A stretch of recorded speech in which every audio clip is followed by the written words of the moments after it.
Sebagai bentuk keseriusan pemerintah Kota Palembang terhadap wacana perluasan wilayah Kota Palembang, pemerintah Kota Palembang dipimpin Wali Kota Palembang yang diwakilkan Harobin Mustafa Sekda Kota Palembang menggelar pembukaan sosialisasi dan diskusi kelompok terarah atau focus group discussion.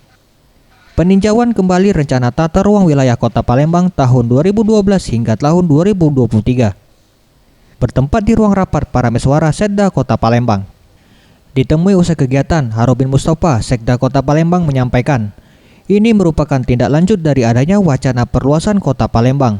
Palembang sebagai ibu kota provinsi harus memiliki lahan yang cukup.